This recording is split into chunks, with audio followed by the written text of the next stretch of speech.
আল্লাহ রাব্বুল আলামিন জানাই দিলেন, তোমরা কি মনে করেছো খালি আদম সন্তান পরিচয় দিবা, বাপ দাদার সম্পত্তি জান্নাত তোমাদের এই কথা বললে আমি তোমাদেরকে জান্নাত দিয়া দেব? না না না, আমার জান্নাতে ঢুকতে হলে, প্রবেশ করতে হলে তোমাদেরকে অবশ্যই আমি পরীক্ষা করব। ওয়ালাম্মা ইয়ালামিল্লাহুল্লাযীনা জাহাদু মিনকুম, জেনে রাখো জেনে রাখো, কে আমার পথে অটল অবিচল থেকে জিহাদ করেছে, আমার দ্বীন কায়েম করার জন্য কে প্রাণান্তকর প্রচেষ্টায় অগ্রগামী হবে আমি সেটা দেখব। ওয়া ইয়ালামাস সাবিরিন, আর এই সত্যের পথে অটল অবিচল থাকতে গিয়া কে ধৈর্যের পরিচয় দেবে সেটাও আমি দেখে নেব। আল্লাহু আকবার। ধৈর্যের পরিচয় আমাদেরকে পরিদর্শন করবেন, আমাদেরকে নিরীক্ষণ করবেন, পরীক্ষা করবেন কে বলেন তো? আল্লাহ পরীক্ষা করবেন। এই জন্য সত্য কথা বলতে আমাদেরকে দ্বিধা করলে চলবে না। বিশেষ করে আল উলামা ওয়ারাসাতুল আম্বিয়া, আলেমরা হলেন নবীর উত্তরসূরি, নবীজির উত্তরসূরি হিসেবে আলেমরা সবচাইতে বেশি ধৈর্যের কথা বলবেন, হকের কথা বলবেন। আর হকের কথা বলতে গেলে যখন বাধার সম্মুখীন হবেন, ওই অটল অবিচল থেকে হকের কথা বলেই যাবে না। মৃত্যু জোরে কোন ঠিক কিনা? এই জন্য রব্বুল আলামিন সূরাতুল আসরের মধ্যে সমস্ত ক্ষতিগ্রস্ত মানুষগুলোর থেকে যাদেরকে তিনি বাঁচাবেন বলেছেন, চারটা গুণ থাকলে তিনি বাঁচাবেন। আল্লাহ তাআলা বললেন ওয়াল আস ইন্নাল ইনসানা লাফি খুসর, সব মানুষগুলো ক্ষতির মধ্যে রয়েছে, তবে চারটা বৈশিষ্ট্য যাদের আছে তারা কখনো ক্ষতির সম্মুখীন হবে না। এক নাম্বার ইল্লাল্লাযীনা আমানু, আমাদের ঈমান থাকা লাগবে কার প্রতি? দুই নাম্বার আমিলুস সালিহা, নেক আমল করতে হবে কার জন্য? তিন নাম্বার ওয়াতাওয়াসাউ বিল হাক্কি, হকের পথে মানুষকে দাওয়াত দিতে হবে, সত্যের পথে মানুষকে ডাকতে হবে, সত্য উচ্চারণ করতে হবে। আর ওই সত্য উচ্চারণ করতে গিয়া যখন বিপদে পড়ে যাবে, ওয়াতাওয়াসাউ বিস সবর, সত্যের পথে চলতে গেলে বাধা বিপত্তির সময় ধৈর্য ধারণ করার কথা বলা হয়েছে। সুবহানাল্লাহ। তাহলে ওয়াতাওয়াসাউ বিল হক ওয়াতাওয়াসাউ বিস সবর, আপনি হক বলবেন, আপনার সামনে বিপদ মুসিবত আসার সম্ভাবনা আছে না নাই? তখন আপনি কি করবেন? অটল থাকবেন, অবিচল থাকবেন। ধমক খাইয়া কালিমা ভুলে গেলে চলবে? ধমক খাইয়া সত্যকে গোপন করা যাবে না। চাকরি হারানোর ভয়ে মসজিদের মিম্বারে বসে কেউ যদি চাকরি হারানোর ভয়ে সত্য গোপন করে, কিয়ামতের ময়দানে রব্বুল আলামিন আগুনের কেচি দিয়া তার জিহ্বাটা কেটে দিবেন। আল্লাহু আকবার। সেদিন কোনো অবিচার করা হবে না, বেইনসাফি করা হবে না। সেজন্য ধৈর্যের পথ অবলম্বন করতে হবে। এটা হলো ঈমানদারের বৈশিষ্ট্য। প্রিয় ভাইরা আমার, এই ধৈর্য ধারণ করেছেন যুগে যুগে নবী রাসূলগণ। হযরত আইয়ুব আলাইহিস সালাম, তাকে আল্লাহ রাব্বুল আলামিন 18টি বছর, 1 বছর 2 বছর নয়, 18 বছর পর্যন্ত রোগে তিনি আক্রান্ত ছিলেন। শরীরের প্রতিটা অঙ্গ প্রত্যঙ্গ তার পোকায় খেয়ে ফেলেছিল। কিন্তু যখন জিহ্বার মধ্যে লাগলো, আইয়ুব আলাইহিস সালাম আল্লাহর দরবারে ডাক দিয়া বললেন, রব্বুল আলামিন, যদি আমার জিহ্বার মধ্যেও যদি রোগে আক্রান্ত হয়ে যায়, তাহলে আমি আইয়ুব তোমাকে ডাকবো কিভাবে, তোমাকে স্মরণ করব কিভাবে? ও আমার রব, তুমি তো সব কিছু দেখতে পাচ্ছ, আমার সন্তানেরা আমার থেকে সব দূরে চলে গিয়েছে। এইভাবে করে তিনি যখন আল্লাহর কাছে প্রার্থনা করলেন, রব্বুল আলামিন তার প্রার্থনা মঞ্জুর করে দিলেন। ফেরেশতাদের মাধ্যমে তিনি তার সামনে একটা জায়গা, একটা কুয়া বানায় দিলেন। আল্লাহ রাব্বুল আলামিন তাকে নির্দেশ দিলেন, ও আইয়ুব, তুমি এই কুয়ার মধ্যে গোসল করো, কুয়ার পানি দিয়ে গোসল করো। কুয়ার পানি দিয়ে গোসল করার সাথে সাথে রব্বুল আলামিন তাকে সুস্থ বানায় দিলেন। তাহলে ধৈর্যের পথ অবলম্বন করলে পুরস্কার দেন কে? সাইয়্যিদানা ইউসুফ আলাইহিস সালামের সামনে বিপদ এসেছিল, তিনি বললেন, রব্বিস সিজনি আহাব্বুন ইলাইয়া মিম্মা ইয়াদউনানি ইলাই। এই দুনিয়ার মুক্ত জীবন, যেই জীবনে অন্যের অধীনে শৃঙ্খলাবদ্ধ থাকা লাগে, অন্যের শিকলের মধ্যে বাধা থাকা লাগে, এই মুক্ত জীবন আমি চাই না। বরং শিকলে বন্দী থেকে মুক্ত জীবনের চাইতে আমাকে অবশ্যই জেলখানার মধ্যে থাকাটাই আমার বড় পছন্দের। জোরে কোন সুবহানাল্লাহ। নবীগণ জেল খেটেছেন। যদি আপনি সত্য না বলে, আপনি যদি খালি জি হুজুর মার্কা হয়ে যান, তাহলে আপনাকে আমি সেই গল্পটা শুনিয়ে দিতে চাই। সেটি হলো মোগল সম্রাট আকবরের দরবারে একজন লোক ছিল, যার নাম অন্য একটি নাম, তার হিন্দু একটা নাম, হিন্দু মানুষ, কিন্তু তার প্রতি ভালোবাসা দেখিয়ে সে কিন্তু কোনো বীর ছিল না। সম্রাট, মোগল সম্রাট আকবর, তিনি তার নাম দিয়েছিলেন বীরবল, যদিও তিনি বীর ছিলেন না, প্রচন্ড ভীতু একজন লোক ছিলেন, তার নাম দিয়েছিলেন বীরবল। একদিন সম্রাট তাকে নিয়ে বাজারে গেলেন পরিদর্শন করার জন্য। তো বাজারে গিয়ে দেখতেছেন তরকারি ব্যবসায়ীরা বেগুন নিয়ে বসে আছে। তিনি বীরবলকে জিজ্ঞাসা করলেন, বীরবল বলো তো এগুলো কি? তখন তিনি সম্রাটকে ডাক দিয়ে বললেন, সম্রাট কি চমৎকার দেখতে, এটা আমার রাজ্যে জন্মে? এই প্রশ্ন তিনি যখন বীরবলকে করলেন, বীরবল বলল, এর নাম রাজামশাই, এর নাম হলো বেগুন। সত্যি এটা দেখতে চমৎকার এবং খেতেও দারুণ, অতি সুস্বাদু খাবার, একবার খেলে সারা জীবন মনে থাকবে, এরকম ব্যাপক প্রশংসা করলেন। রাজা তো ওই জি হুজুরদের কথা একটু বেশি শুনে রাজা বাদশারা, ঠিক না ব্যাঠিক বলে? জি হুজুর যারা, তারা তার প্রশংসা করে, সবসময় তারা বাহাবা দেয়। এবার সঠিক করলেও বাহাবা দেয়, ব্যাঠিক করলেও কি দেয়? বাহাবা দেয়। মূলত এই বাহাবা দেয় কি কল্যাণের জন্য নাকি নিজের পদ টিকানোর জন্য? আরো জোরে বলেন, কি করার জন্য? নিজের পদ টিকানোর জন্য। বীরবল এই কথা বলার পর বাদশাহ যার পর নাই খুশি হলেন, তিনি বললেন, ঠিক আছে বেগুন নিয়ে নাও, আজকে বেগুনের তরকারি দিয়ে দুপুরে খাবার দাবার হবে। বেগুন কিনে বাজার বাড়িতে নিয়ে গেল। রাজ দরবারের যারা বাবুর্চি রয়েছে, রান্না বান্না করে, স্পেশাল বাবুর্চি বাদশার জন্য, সম্রাটের জন্য সেই বেগুন রান্না করে দুপুর বেলা খাবার খেতে বসেছেন। খাবার খাইতে দেরি আছে, চুল খাইতে দেরি নাই, কারণ বেগুন এমন এক তরকারি, খাইতেও মজা, কন্যা কেন, খাইতেও মজা, চুল খাইতেও মজা। এখন চুলকানো যখন শুরু করছে, বাদশা রাজার তো, সম্রাটের তো মেজাজ খুবই গরম। বীরবল, তুমি একই কাজ করেছো, তুমি বেগুনের প্রশংসা করলে, আমি তো বেগুন কিনে নিয়ে আসলাম, বেগুন খাইলাম, এখন দেখি খাইয়া অবস্থা খুবই খারাপ, তোমার এত বড় সাহস, তুমি আমাকে ভুল তথ্য দিয়েছ। এরকম করে যখন ধমক দিলেন, এবার বীরবলের বোল পাল্টায় গেল। এতক্ষণ পর্যন্ত বীরবল যা বলেছে তার ঠিক বিপরীত কথা বলা শুরু করলো। রাজামশাই, বেগুন এটা কি আবার মানুষ খায় নাকি? এর নামই হলো বেগুন, যার নাই কোনো গুণ। কথা পুরা কত ডিগ্রি অ্যাঙ্গেল উল্টালো?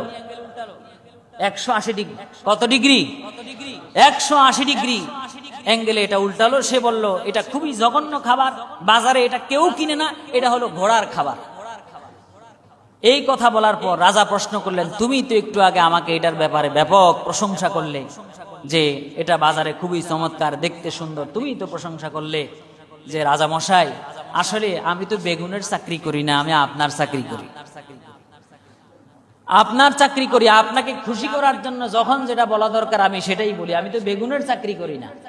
তাহলে প্রিয় ভাইরা আমার, বর্তমানে ওলামায়ে কেরাম যেখানে সত্যের পক্ষে কথা বলবে, সত্য কথা বলবে, তারা যদি বীরবলের মতো বল পাল্টায় ফেলায়, তাহলে বুঝতে হবে এদেশের 16 কোটি 18 কোটি তৌহিদি জনতার ভাগ্য খুবই খারাপ। জোরে কোন ঠিক কিনা? কারণ আলেমরা এই জাতিকে সঠিক পথের সন্ধান দেবে।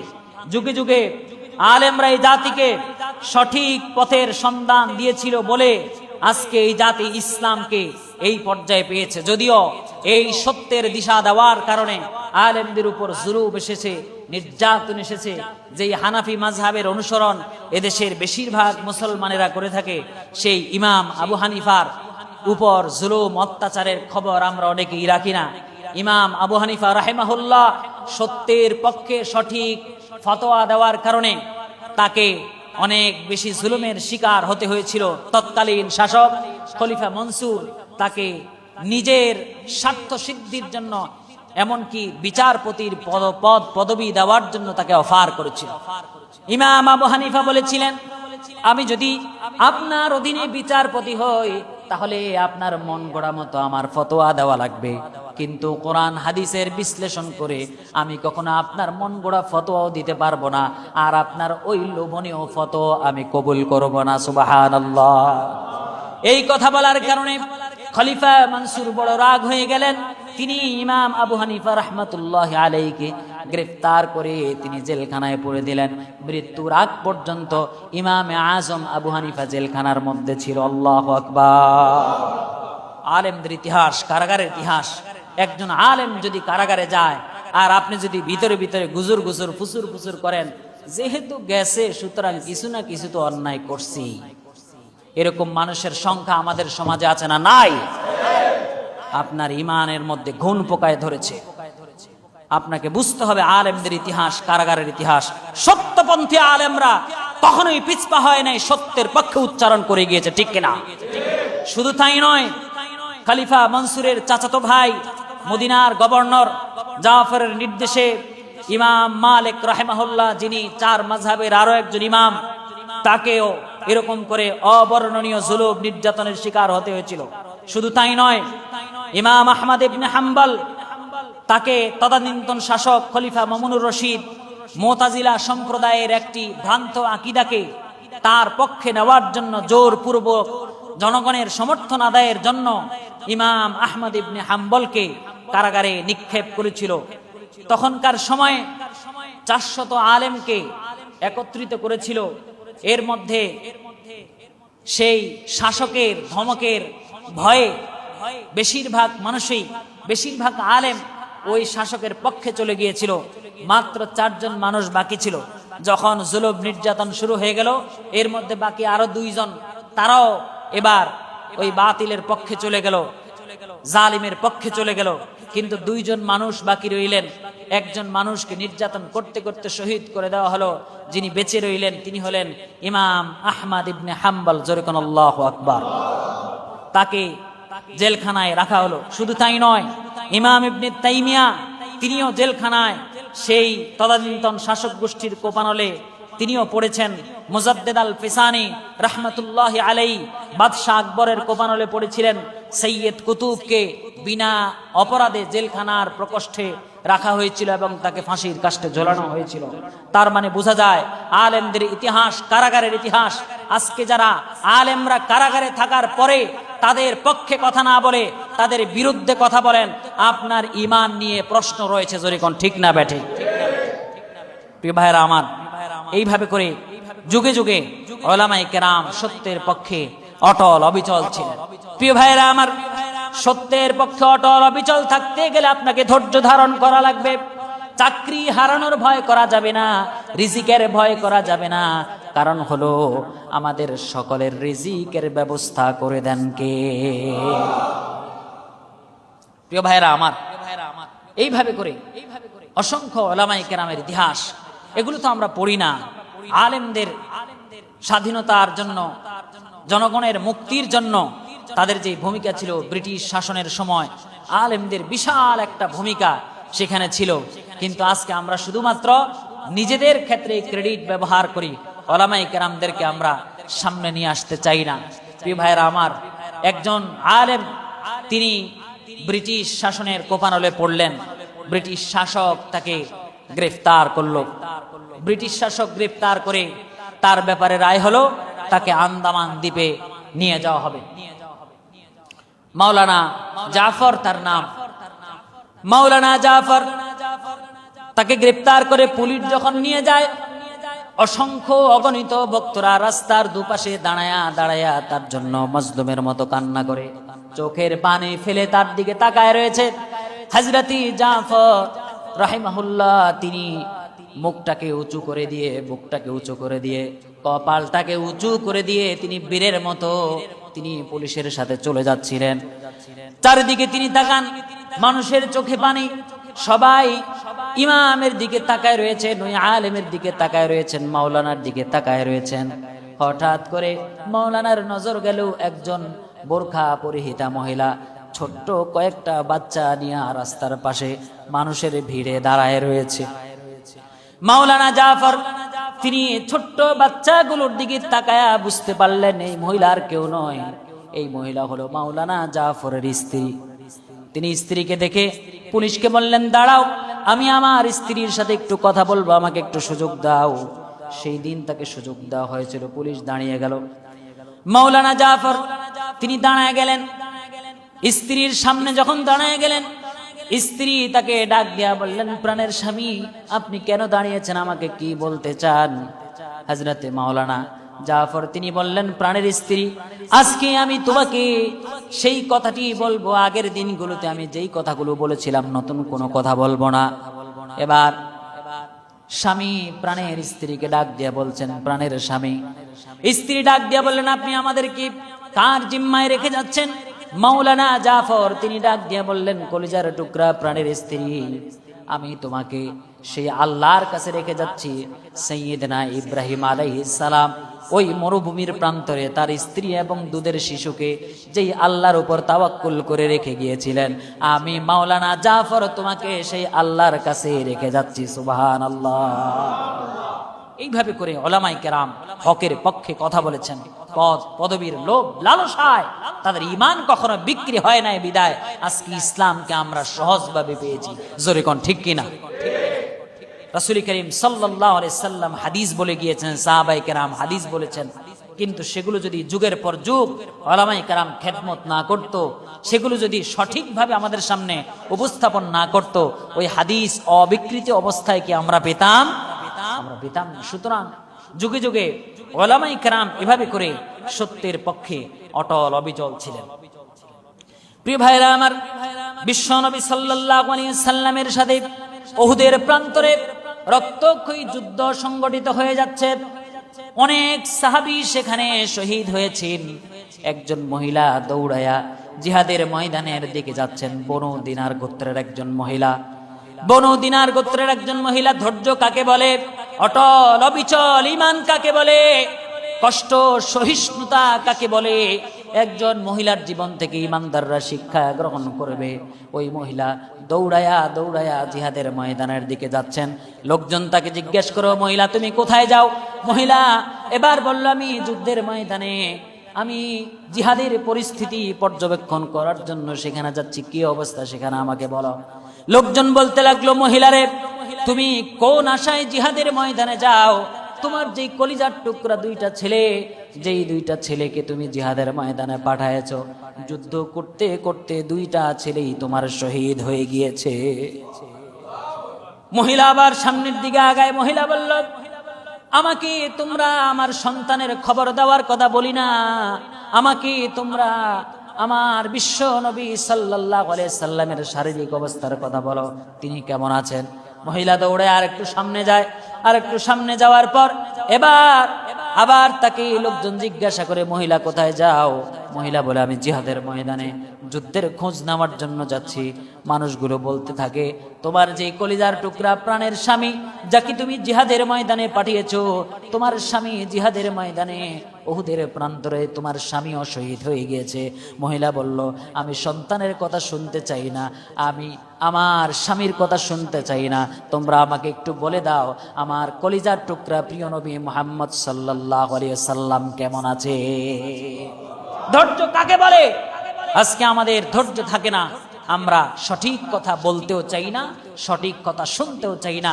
কেউ আছে সঠিক কথা বললে এবার কানে আঙ্গুল দিয়ে থাকে, কারণ এটা শুনলে তো আবার নিজের কষ্ট লাগবে। ঠিক কিনা বলেন? মহিলা এবার সামনের দিকে যেতে লাগলো। এবার মানুষেরা বলতে লাগলো, মহিলা তুমি কোথায় যাও? জিহাদের ময়দানে যাই যুদ্ধের খোঁজ খবর নেওয়ার জন্য। মানুষেরা বলতে লাগলো, মহিলা তুমি যেই জিহাদের ময়দানে যাচ্ছ, সেই জিহাদের ময়দানে তোমার পুত্ররা শহীদ হয়েছে, তোমার স্বামী শহীদ হয়েছে, আর তোমার সমস্ত আত্মীয় স্বজন, তোমার ভাইরা শহীদ হয়েছে, তোমার পরিবারের কেউ আর বেঁচে নাই। কিন্তু ওই মহিলা বলল, তোমরা আমাকে কারো কথা বলার দরকার নাই, আমাকে আমার প্রিয় নবীর খবরটা দিয়ে দাও। সুবহানাল্লাহ। মানুষ যখন বলল প্রিয় নবী আহত হয়েছেন কিন্তু তিনি বেঁচে রয়েছেন, তিনি ভালো আছেন, এই কথা বলার পর মহিলা এবার বলতে লাগলো, কুল্লু মুসিবাতিন বাদাকা জালাল, কুল্লু মুসিবাতিন বাদাকা জালাল। ও দুনিয়ার মানুষেরা শুনে নাও, নবীজি ভালো আছেন, সুস্থ আছেন, জীবিত আছেন, তাহলে মনে আর কোনো দুঃখ নেই, সব মুসিবতই তাহলে আমার নিকট তুচ্ছ হয়ে গেল। জোরে কোন সুবহানাল্লাহ। আমার সন্তানের মৃত্যুর মুসিবত, আমার স্বামীর মৃত্যুর মুসিবত, আমার ভাইয়ের মৃত্যুর মুসিবত, সমস্ত মুসিবত আমার কাছে তুচ্ছ হয়ে গেল, আমার প্রিয় রাসূল বেঁচে রয়েছেন। চিৎকার দিয়ে বলুন সুবহানাল্লাহ। এটার নাম ধৈর্য, এটার নাম অটল অবিচলতা। কিন্তু আমরা এমন ধৈর্যশীল হইছি, আমরা এবার খালি ধৈর্যই ধরবো, আমাদেরকে মারুক কাটুক, আমাদেরকে পিটায় শোয়ায় ফালাক, আমরা কেউ কিছু বলবো না। আমরা এমন ইমানদার হয়েছি। একজনকে থাপ্পড় দিল, বলে যে আরেকটা দিয়া দেখ, দেখি দেখি তোর কত বড় সাহস। থাপ্পড় আরেকটা দিছে, আরেকটা দিয়া দেখ, দেখি তোর কত বড় সাহস। তারা আরেকটা দিছে। এবার 3 নাম্বারটা দিয়া শুধু তাই নয়, তাকে একদম দুর্বল করে ফেলেছে। লোকজন বলে, তোমারে পরপর 3টা থাপ্পড় দিল, তুমি কিছু বললা না। কয়, আমার থাপ্পড় দিলে কি হবে, শোয়াইতে তো আর পারে নাই। খুব বেশি শক্তিশালী। প্রিয় ভাইরা আমার, এর নাম ধৈর্য নয়। ধৈর্য মানে আপনি সঠিক পথের সন্ধান যখন পাবেন, ইসলামের পথ যখন আপনি অনুসরণ করবেন, সেটা অনুসরণ করতে শয়তান আপনাকে বাধা দেবে। মসজিদে আসতে যাবেন, শয়তান আপনাকে খোঁচাবে, একটু দোকানে বস, খেলার খবরটা একটু দেখে যা, একটু খবরটা দেখে যা, একটু সিনেমার একটা অংশ মাত্র বাকি আছে, এটা শেষ করে তারপরে নামাজে যেতে পারবে। একটু বন্ধুদের সাথে দেখা হয়ে গেল, গল্প জুড়ে দিলেন। এরকম বাধা বিপত্তি আমাদের নামাজে আসতে হয় কি হয় না বলেন? ইসলামের যে কোনো আমল আপনি করতে গেলে বাধা বিপত্তি আসে না নাই? আপনার সন্তান হয় না, আপনাকে কানে কানে এসে বলবে, অমুক এক বাবা আছে, যেই বাবার কাছে গেলেই তোর সন্তান হবে, ওই বাবার কাছে যাবি, তোর সন্তান হয়ে যাবে। এরকম কুমন্ত্রণা শয়তান আমাদেরকে দেয় কি দেয় না? সুতরাং সব জায়গায় আপনি সঠিক পথ অনুসরণ করে আপনার জীবনকে আল্লাহর পথে পরিচালিত করবেন। এটার নাম হলো ধৈর্য। আল্লাহ রাব্বুল আলামিন আমাদেরকে ঈমানদার হিসেবে আল্লাহ তাআলার পথে অটল অবিচল থেকে, দ্বীনের পথে অটল অবিচল থেকে জান্নাতি মেহমান হওয়ার তৌফিক দান করুন। চিৎকার দিয়ে বলুন আমিন। আর জোরে বলুন আমিন। হাযা মা ইনদি ওয়াল ইলমু ইনদাল্লাহ।